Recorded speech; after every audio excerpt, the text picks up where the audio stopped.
रंभा की आप बीते सुनकर नकुलवर की आंखें क्रोध से लाल हो गई और भुजाएं फड़कने लगी।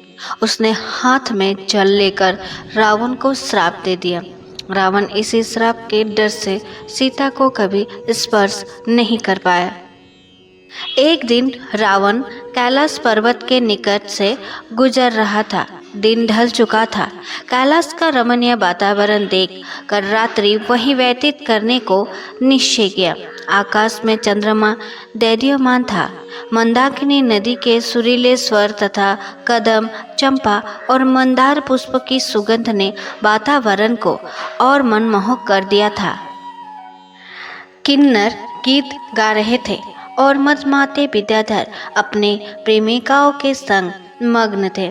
शीतल और मद समीर का झोंका आता तो प्लावित वृक्ष पुष्प वर्षा करने लगते, जिससे पूरा क्षेत्र सुवासित हो उठता था। ऐसे मनोहरी वातावरण में रावण का मन काम से उन्मत्त हो उठा। इसी बीच रावण की दृष्टि एक युवती पर पड़ी। रावण उसके संदर्भ पर मंत्रमुग्ध हो गया। इस घोर अंधकार में इतनी सुंदर युवती कौन है और कहाँ जा रही है? रावण ने सोचा कि धीरे धीरे युवती के निकट पहुंचा। युवती के तन पर चंदन लेप लगा हुआ था और बालों में कल्पतरु के फूल लगे हुए थे। उसका मुख चांद सा उज्जवल था और उसे धनुष के समान तनी थे। उसे देखकर काम का वशीभूत रावण स्वयं को नहीं रोक पाया। उसने आगे बढ़कर युवती का हाथ पकड़ लिया। हे रूपसी, तुम कौन हो और कहाँ जा रहे हो? रावण ने पूछा। रावण के भव्य रूप को देखकर युवती सहम गई। आप कौन हैं? उसने हाथ छुड़ाते हुए पूछा। मैं लंका का स्वामी और राक्षस राज रावण हूँ। यहाँ का मनोहरी वातावरण देखकर रुक गया। तुमने बताया नहीं, तुम कौन हो? रावण, तात्श्री, मैं देवलोक की अप्सरा हूँ और मेरा नाम रंभा है। रंभा ने प्रणाम करके कहा। वहाँ दशानन प्रसन्न होकर बोला, अप्सरा और राक्षस राज का अच्छा सहयोग बनेगा। लंकेश, रावण ने कहा कि तुमने तात्श्री क्यों कहा? क्योंकि मैं आपकी पुत्रवधू के समान हूँ। रावण, मेरी पुत्रवधू वो कैसे? रावण ने आश्चर्य से पूछा। मैं आपके सौतेले भाई धनेश्वर कुबेर के पुत्र नल कुबेर से प्रेम करती हूँ। वहाँ उससे मिलने जा रही हूँ। हा हा, रावण ने ठहाका लगाया। अप्सराएं कब से प्रेम करने लगी। प्रेम और निष्ठा साधारण स्त्रियों को शोभा देता है। तुम अप्सरा हो और तुम्हारा कार्य केवल नृत्य और मनोरंजन करना है। इसके लिए नलकुबेर के पास जाने की क्या आवश्यकता है?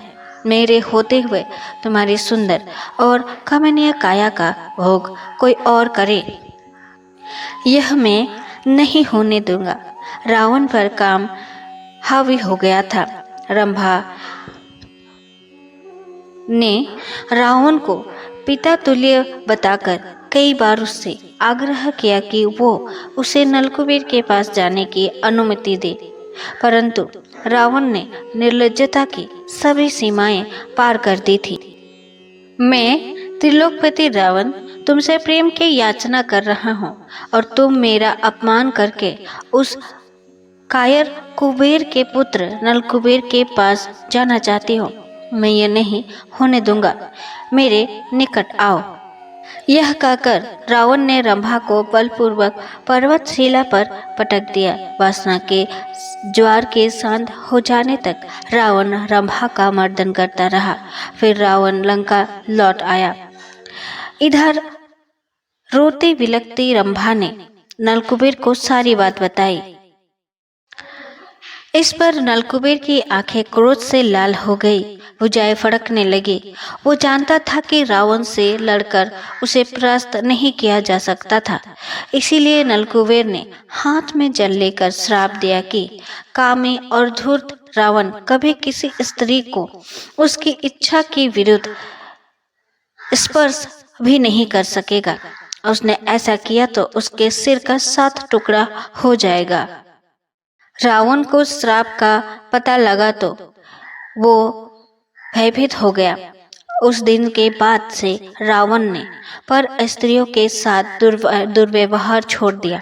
कहते हैं इसी कारण से सीता को लंका में बंदी बनाकर तो रखा, किंतु श्राप के डर से सीता को स्पर्श नहीं कर पाया।